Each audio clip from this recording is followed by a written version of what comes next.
Puji Tuhan, luar biasa. Kita menikmati hadirat Tuhan. Terima kasih untuk tim Praise and Worship sore hari ini, luar biasa ya. Pagi sampai sore hari ini masih tetap semangat melayani Tuhan. Puji Tuhan. Bapak Ibu, saudara yang dikasih Tuhan, kita melihat indahnya dunia, kesenangan yang ditawarkan begitu memikat dan menggoda setiap kita. Ya. Apapun menjadi mudah untuk dinikmati. Apapun menjadi mudah untuk dinikmati. Ya, mau lihat apa, mau tahu tentang apa, mudah sekali kita akses.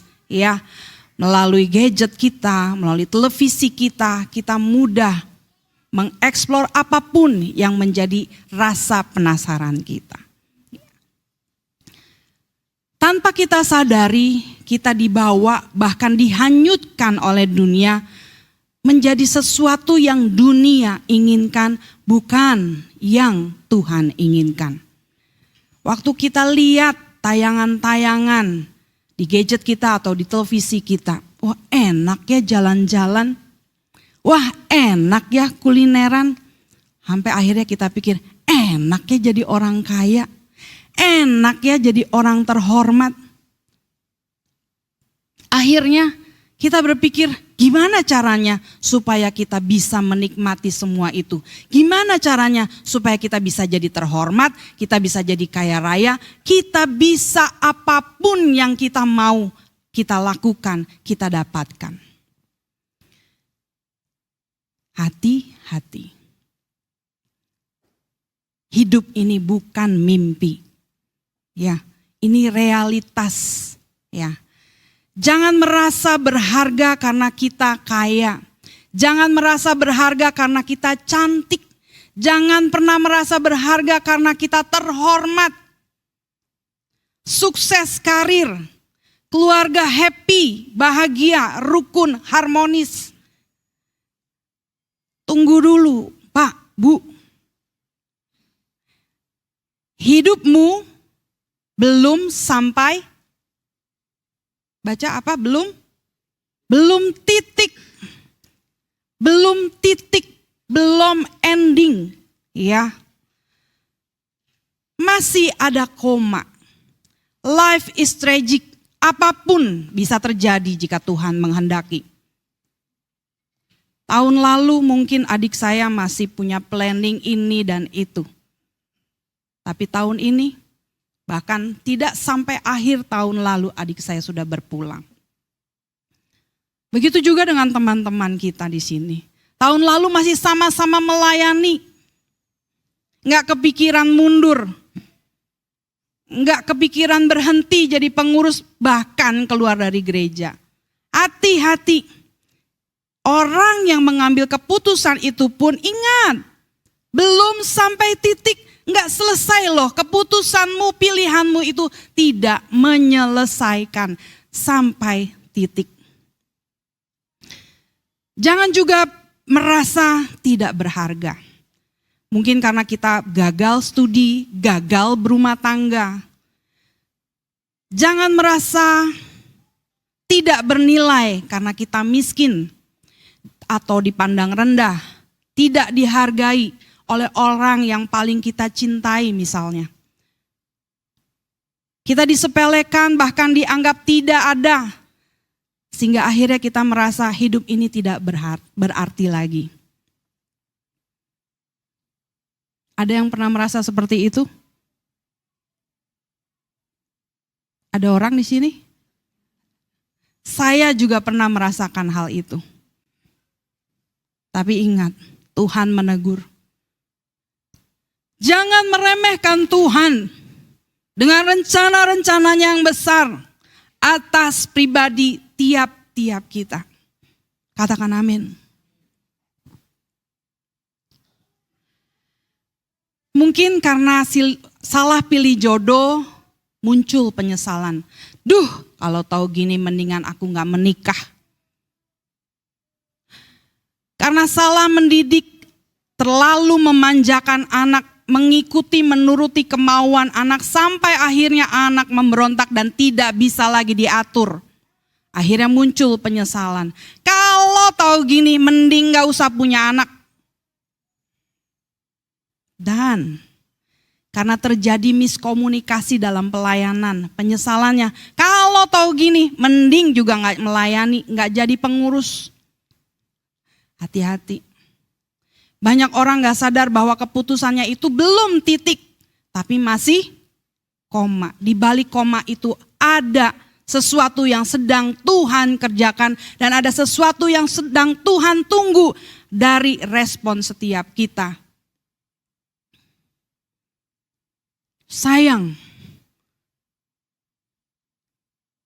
kalau kita salah mengambil keputusan, kita bisa menggagalkan rencana Allah yang besar dalam hidup setiap kita. Kebanyakan orang lebih takut gagal, takut terhina, takut miskin dan menderita, takut dipermalukan daripada takut ditolak Tuhan.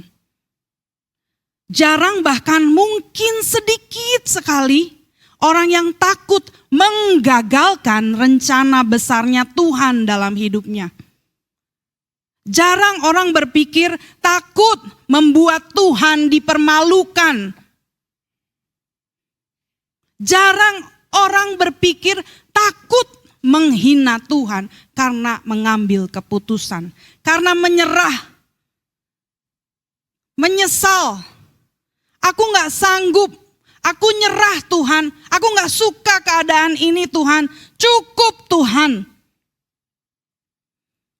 Ingat pada waktu Tuhan Yesus di Taman Getsemani, Tuhan berdoa kepada Bapa.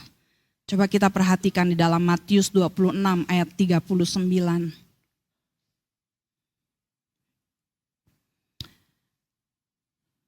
Maka ia maju sedikit lalu sujud dan berdoa katanya, "Ya Bapakku, jikalau sekiranya mungkin, biarlah cawan ini lalu daripadaku. Tetapi janganlah seperti yang ku kehendaki, melainkan seperti yang Engkau kehendaki."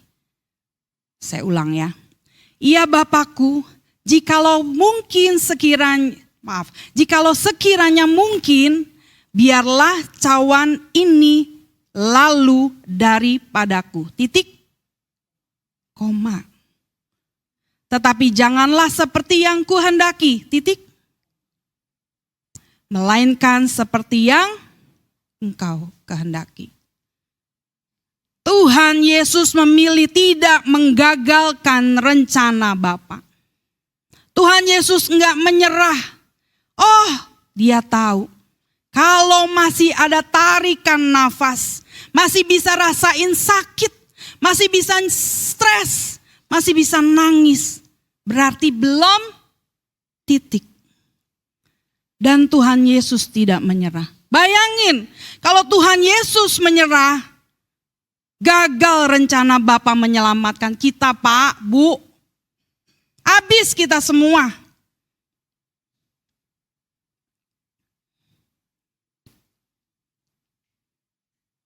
Sebab tidak ada keselamatan di luar Kristus. Enggak ada orang yang sanggup menyelamatkan dirinya. Kekayaan seberapapun enggak akan bisa membayar keselamatan, membeli keselamatan. Enggak ada orang dalam di surga. Ya. Hebat Tuhan Yesus tidak menyerah dan memilih menyelesaikan, menunaikan tugas Bapa untuk menebus dosa Bapak, Ibu, Saudara, dan saya. Dan memperdamaikan kita dengan Bapa. Ya, kita nyanyi dulu ya. Sepi nih, udah mulai terbawa. Padahal saya udah teriak-teriak ya. Ya. Tuhan, perkenankan aku selalu ada di sampingmu. Sejak ku hidup di bumi sampai di keabadian, ku iri Tuhan.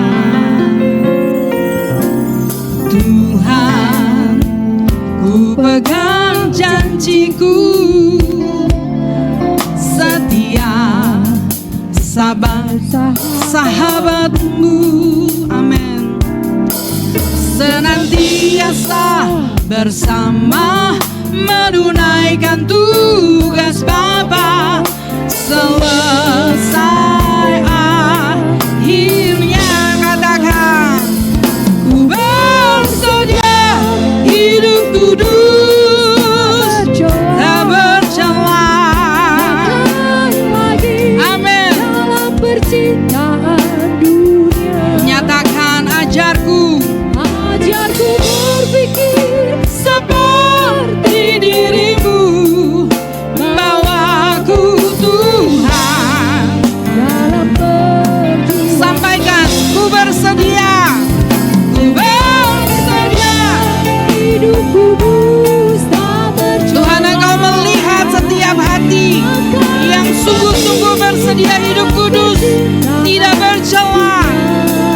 Buat kami berpikir seperti dirimu berpikir. Amin. Bawaku ya Tuhan dalam perjuanganmu. Biar musik terus melantunkan pujian ini.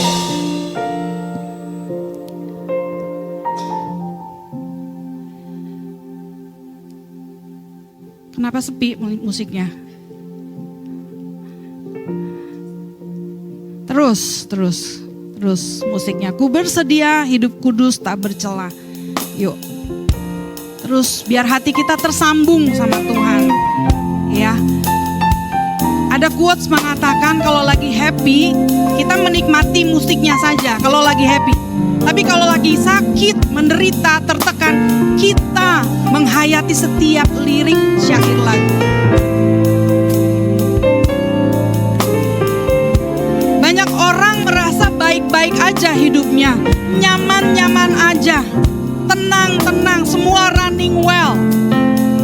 Sampai gak pernah memikirkan, bawaku Tuhan dalam perjuanganmu. Boro-boro karena sibuk dengan perjuangan hidupnya sendiri. Kasihan.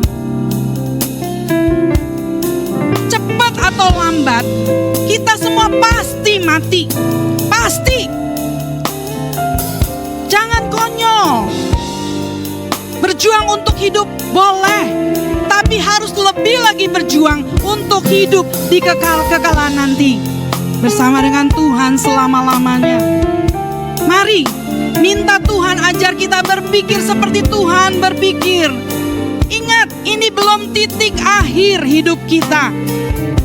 Penderitaan yang kita alami sekarang ini bukan akhir segalanya. Sama-sama katakan, ku bersedia hidup kudus tidak bercela Tuhan. Ku bersedia hidup kudus.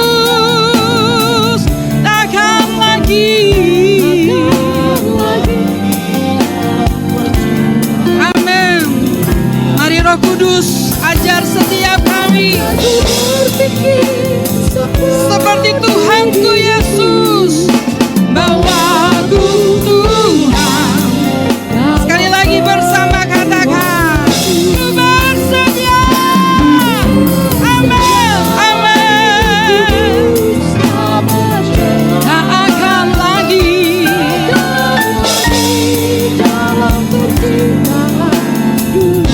ajarku ya Tuhan, bawaku Tuhan dalam perjuanganmu, bawaku Tuhan dalam perjuanganmu, bawaku Tuhan dalam perjuanganmu. Setiap kita pasti pernah mengalami titik terendah, ditinggalkan orang yang kita kasihi, dikecewakan, dihianati, dirusak nama baik. Pasti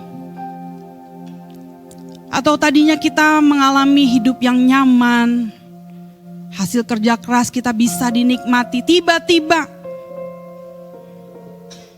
seperti mimpi, tapi kenyataan itu kita rasakan bangkrut. Orang-orang yang dulu nempelin kita, nyariin kita, tiba-tiba hilang.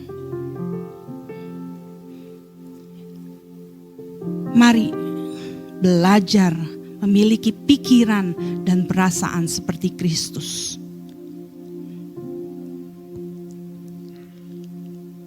Kristus Yesus mau mati buat saudara dan saya. Kalau waktu dia bicara kepada Bapa, lalukanlah cawan ini daripadaku, titik, habis kita. Gak akan ada yang sanggup untuk memilih tidak berdosa seperti Tuhan Yesus. Tuhan Yesus bisa berdosa. Dia bisa berdosa, kenapa? Karena dia manusia seperti kita. Dia rasakan lapar, dia bisa marah, dia bisa menangis, dia stres, dikatakan peluhnya seperti butiran darah. Sama seperti kita, jadi dia juga punya kemungkinan untuk bisa jatuh dalam dosa. Enggak ada yang sanggup bisa menahan untuk tidak memaki orang yang menyakiti. Enggak akan ada yang sanggup seperti Tuhan Yesus diam waktu dihina, dimaki, diludahi.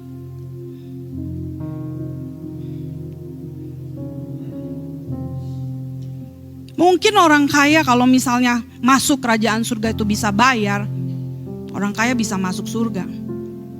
Tapi kenyataannya surga gak membutuhkan kekayaan kita di bumi ini. Jadi orang kaya jangan belagu, apalagi yang miskin. Tahu dirilah.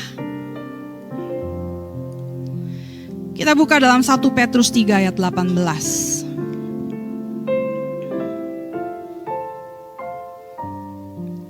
Sebab juga Kristus telah mati sekali untuk segala dosa kita. Ia yang benar untuk orang-orang yang tidak benar, supaya ia membawa kita kepada Allah. Ia yang telah dibunuh dalam keadaannya sebagai manusia, tetapi yang telah dibangkitkan menurut roh. Ia yang benar untuk kita orang-orang yang tidak benar, tapi sering merasa benar.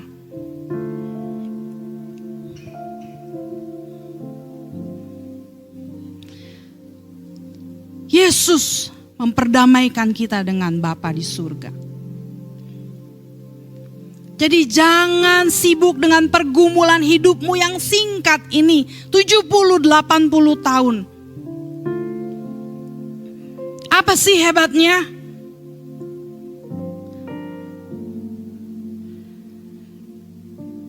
Ada penelitian di Amerika mengatakan 70% fitur di gadget kita itu tidak terpakai, sia-sia. Ya. 70% kecanggihan sebuah mobil mewah juga sia-sia. 70% dari villa yang mewah, yang luas juga dibiarkan terbengkalai atau kosong. Dan coba kita pikir, kita sekolah dari umur mungkin 5 atau 7 tahun lah. 7 tahun sampai nanti sarjana kurang lebih 21-22 tahun. Lanjut mungkin S2. 24-25 tahun. Menikah, kerja, punya anak. Berapa nikmatnya yang kita bisa rasakan dari perjuangan hidup itu. Sekolah, kerja, menghasilkan uang. Tetap aja uangnya seberapa banyak sih yang kita cicipi. Harus kita investasikan untuk pengobatan, cicilan rumah, biaya sekolah, dan lain sebagainya. Endingnya ada yang dibawa mati.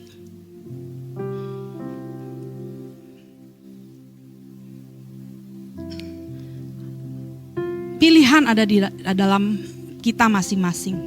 Ya, kita mau bikin titik saja, parkir saja di bumi dengan segala penderitaan atau kebahagiaan, atau kita mau melanjutkan karena memang kita masih diberikan nafas.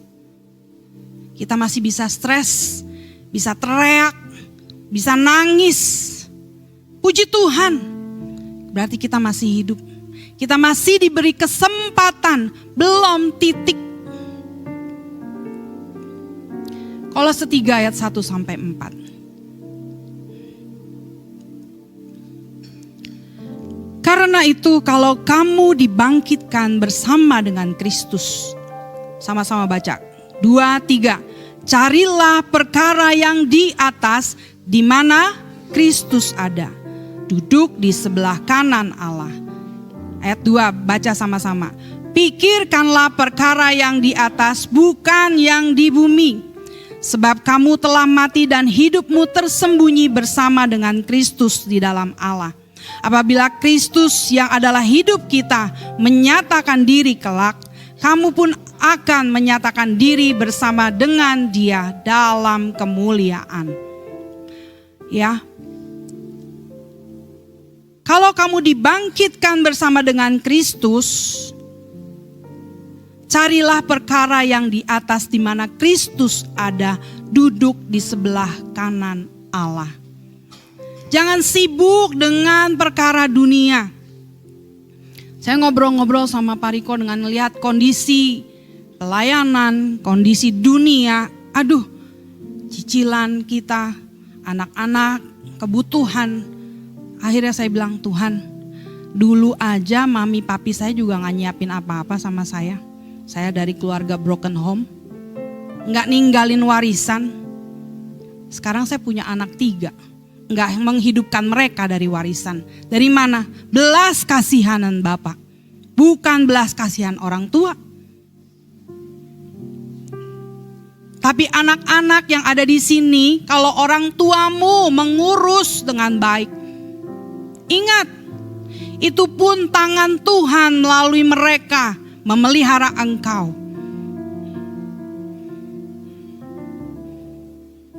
Carilah perkara yang di atas, bukan yang di bumi. Ayat yang kedua. Jangan sibuk menderita nih aku Tuhan, sengsara nih aku Tuhan. Rasanya mau mati aja, tar dulu. Kita bukan hewan yang hari ini mati selesai. Ingat, ada pertanggungjawaban. Karena kamu telah mati dan hidupmu tersembunyi bersama dengan Kristus di dalam Allah. Tersembunyi bersama dengan Kristus. Jangan coba-coba memuliakan diri, mengangkat diri kalau Kristus tidak ada bersama dengan kita.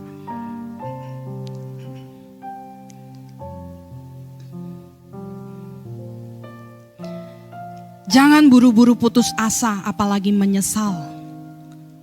Pahami bahwa kondisi kita hari ini itu belum sampai titik, tapi masih koma. Masih ada perjuangan. Masih ada rencana Tuhan yang harus diselesaikan. Masih ada pilihan-pilihan untuk kita menggunakan kehendak bebas kita. Apakah kita mau melayani Tuhan di singkatnya hidup ini, atau kita menikmati melayani perasaan kita sendiri.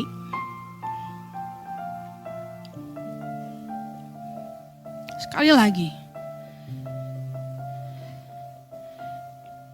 ingat, hari ini belum titik.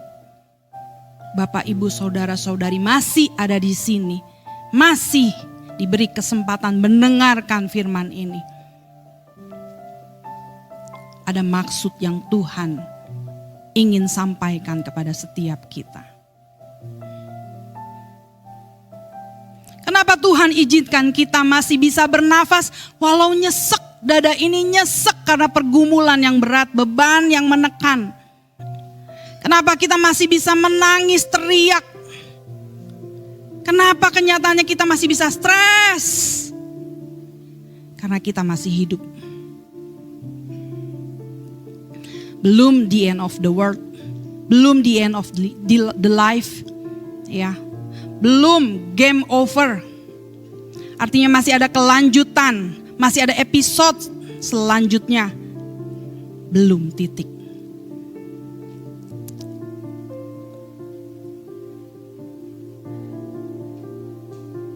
Kita lihat dalam Roma 8 ayat 28 sampai 30. Kita mungkin hafal ayat-ayat ini.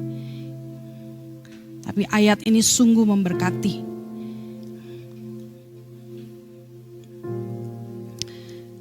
Kita tahu sekarang bahwa Allah turut bekerja. Teks aslinya tidak ada kata turut. Bahwa Allah bekerja. Allah bekerja dalam segala sesuatu untuk mendatangkan kebaikan bagi mereka yang mengasihi Dia, yaitu mereka yang terpanggil sesuai dengan rencana Allah. Sebab semua orang yang dipilihnya dari semula, mereka juga ditentukannya dari semula untuk menjadi serupa dengan gambaran anaknya. Siapa anaknya? Tuhan Yesus.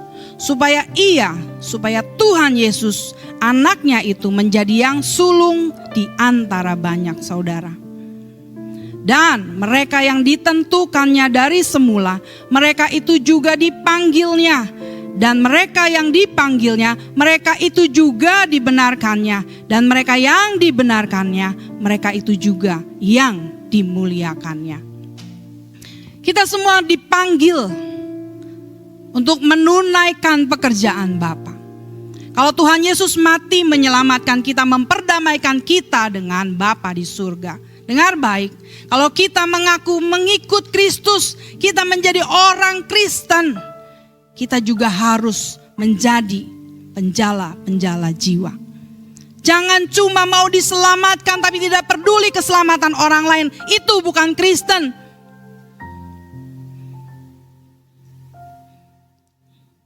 Ingat, jangan terlalu fokus dengan hidupmu saat ini.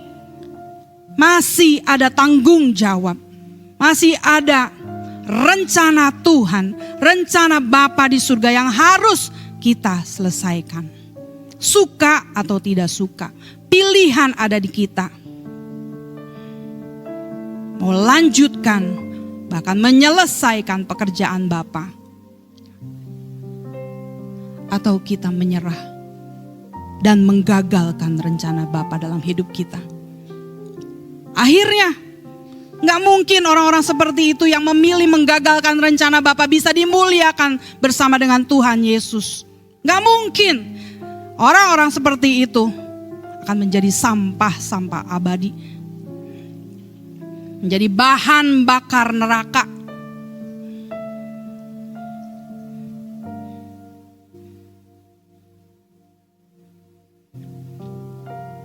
Jadi harusnya kalau kita mengerti bahwa hidup kita ini ditunggu Tuhan, ditunggu Bapa di rumahnya.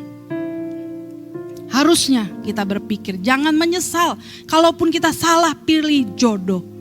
Makanya yang belum menikah, berpikirlah begini. Kalau aku menikah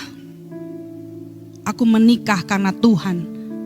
Dan aku menikah untuk Tuhan.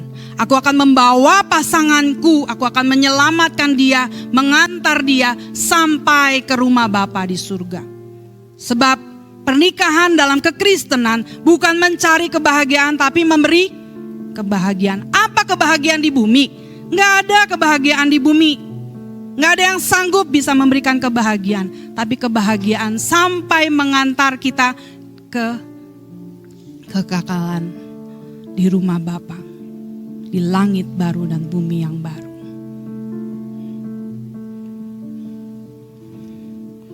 Jangan berpikir pilihan-pilihan yang salah, keputusan-keputusan yang salah membuat kita gagal, membuat akhir hidup kita ini kiamat hidup kita. Jangan berpikir seperti itu. Kegagalan terbesar kita adalah ketika kita tidak diterima di kemah abadi. Hanya itu. Hanya itu. Yuk, mari sama-sama berjuang. Pindahkan hatimu, hatiku ke langit yang baru dan bumi yang baru.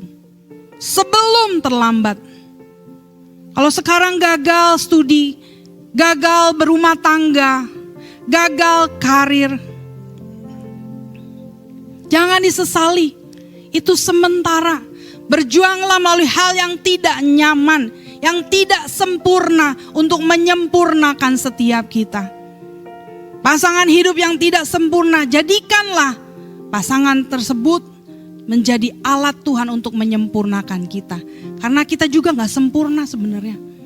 Dan kita yang tidak sempurna ini minta Tuhan untuk menjadikan kita menyempurnakan pasangan kita. Akhirnya kita sama-sama bisa masuk ke rumah Bapa.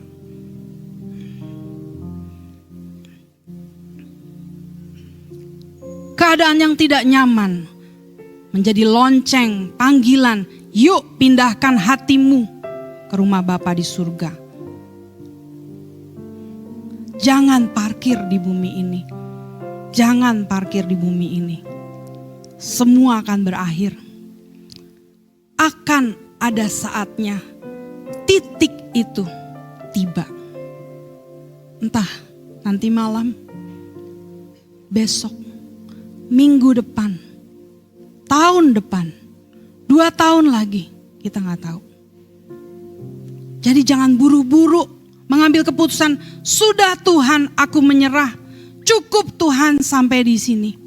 Jangan bodoh, jangan konyol, jangan gagalkan rencana Bapa dalam hidupmu. Berjuang seperti Tuhan Yesus sampai tetes darah terakhir, bukan untuk dirinya, tapi untuk keselamatan banyak jiwa. Seluruh dunia dia tebus dosa manusia. Ingat, kita punya panggilan. Bukan hanya untuk diselamatkan, tapi juga menyelamatkan. Nggak harus jadi pendeta. Sebagai ibu rumah tangga, sebagai suami, sebagai bapak, sebagai anak, siapapun kita, Tuhan taruh panggilan itu. Selamatkan dengan perbuatanmu, dengan tingkah lakumu, hadirkan Kristus dalam hidupmu. Mudah? Enggak. Kita berjuang. Kita berjuang. Jangan manjakan perasaanmu. Mungkin kita kecewa, dihianati, disakiti, enggak bisa bela diri, diperlakukan tidak adil, disepelekan, dianggap tidak ada. Enggak peduli, enggak apa-apa. Manusia enggak bisa menyelamatkan kita selain Tuhan Yesus.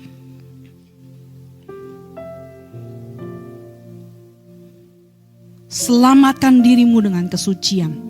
Selesaikan masalah kita dengan kesucian. Sebab hanya orang yang suci yang bisa melihat Allah. Buat yang masih gak mau nurut, monggo, silakan lanjutkan kesibukan hidup duniawimu. Tapi yang mau, yang rendah hati, mau sama-sama berubah, jangan tenggelam, jangan hanyut dalam masalah. Sebab meskipun kita meratap tenggelam dalam masalah tersebut, keadaan juga gak mungkin bisa berubah kalau Tuhan tidak menghendaki. Kenapa? Kalaupun keadaan berubah menjadi seperti apa yang kita mau, tapi kita masuk neraka, kita kebablasan terlalu menikmati indahnya hidup, buat apa? Konyolnya ada lagi orang yang sepanjang hari menangis, menderita, mengasihani diri, endingnya mati juga. Dan tidak diterima di kemah abadi. Karena orang yang tidak punya mental yang kuat seperti Tuhan Yesus gak akan bisa masuk kerajaan surga. Apalagi jadi anggota keluarga kerajaan Allah. Cemen. Ngapain yang kayak begitu masuk kerajaan sorga?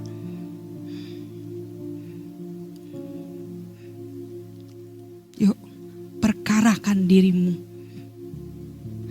perkarakan keselamatan-Mu, sehingga setiap kita bisa juga menyelamatkan sesama kita.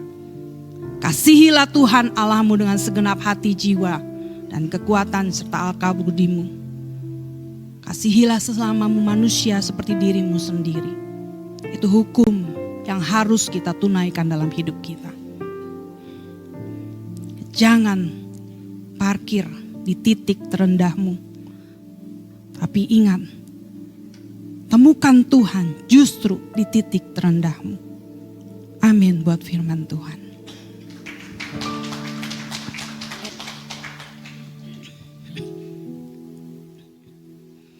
Kau Tuhan, pertaduhanku di dalam kesesakanku. Engkau Tuhan, penghiburanku di dalam setiap lukaku. Kau genggam tanganku, kau peluk jiwaku.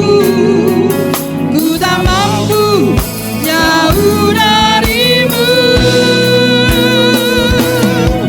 Di titik rendahku, ku menemukanmu.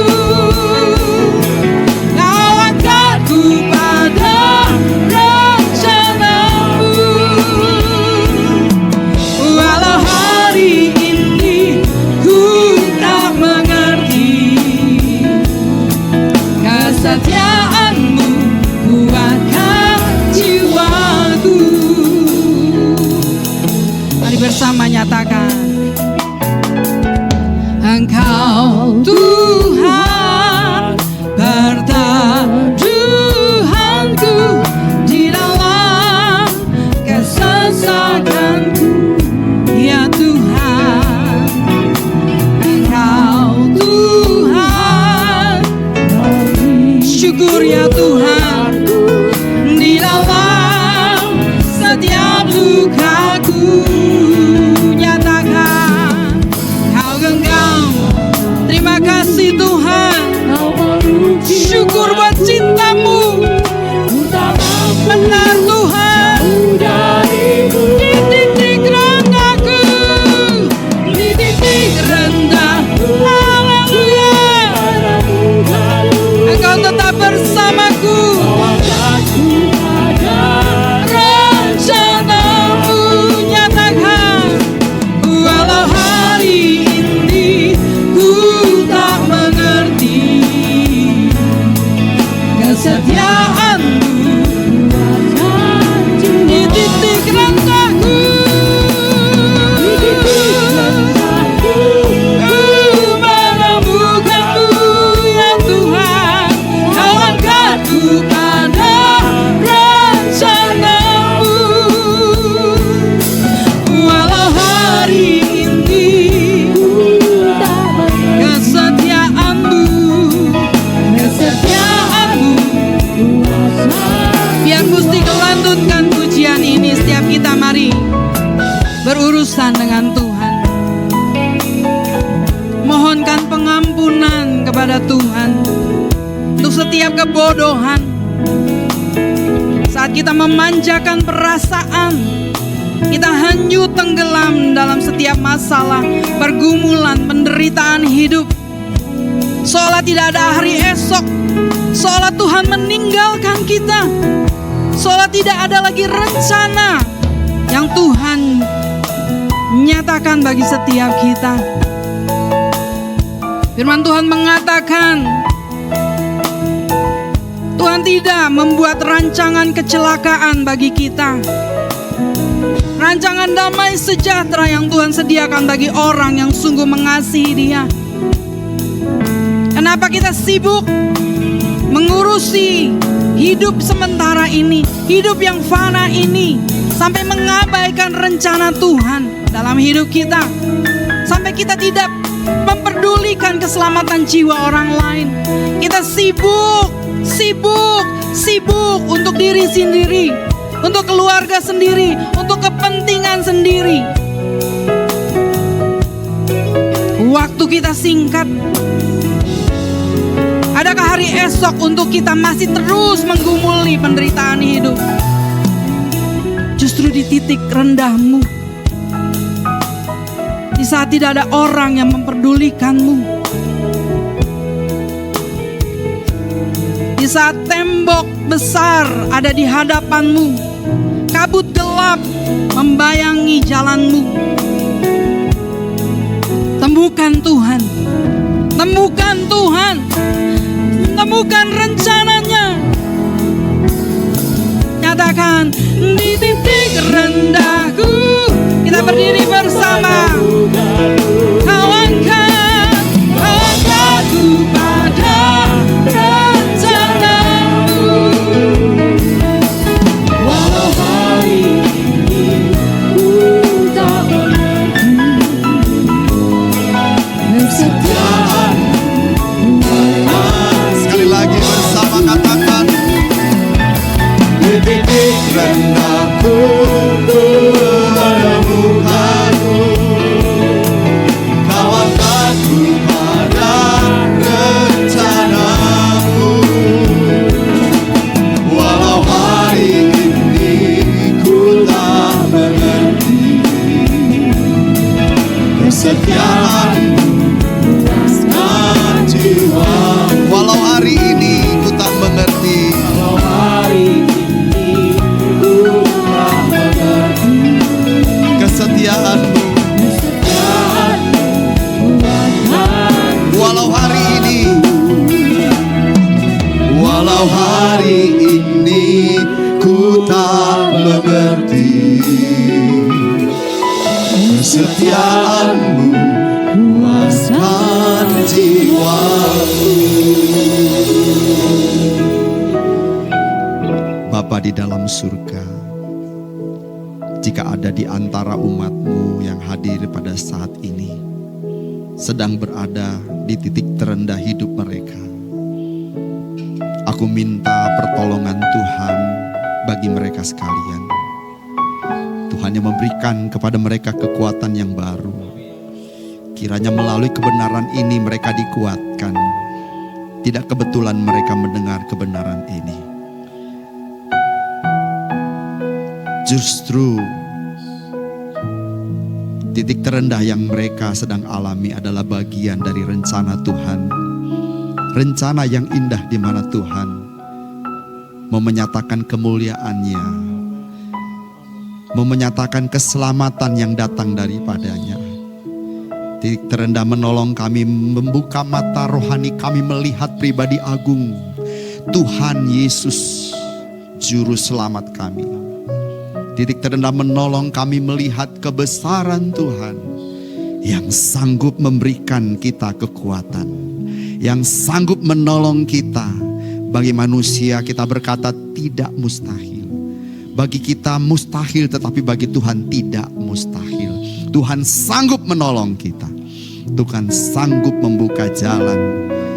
Tuhan merindukan jiwa kita diselamatkan. Percayakan hidup kepada Tuhan. Bapa di dalam surga memberkati hamba-Mu yang sudah menjadi saluran berkat bagi kami sekalian. Kiranya butir-butir kebenaran yang kami dengar terpatri secara permanen.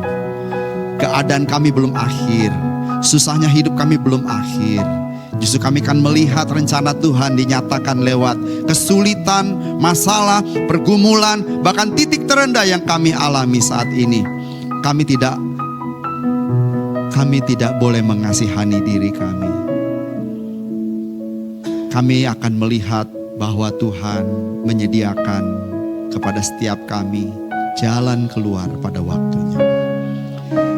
Bapa kiranya memberkati hamba-Mu yang sudah menjadi saluran berkat bagi kami, Ibu Jane Alexandra, dimanapun Tuhan mempercayakan pemberitaan firman kepadanya. Pengurapan dari Tuhan, penyertaan Tuhan nyata dalam pelayanan demi pelayanannya. Terima kasih Bapa dalam surga. Kalau kami juga mempersiapkan persembahan kami sejak dari rumah, terimalah persembahan kami Bapa. Bagi hormat kemuliaan-Mu kami persembahkan dengan sepenuh hati. Kiranya menjadi alat di tangan Tuhan.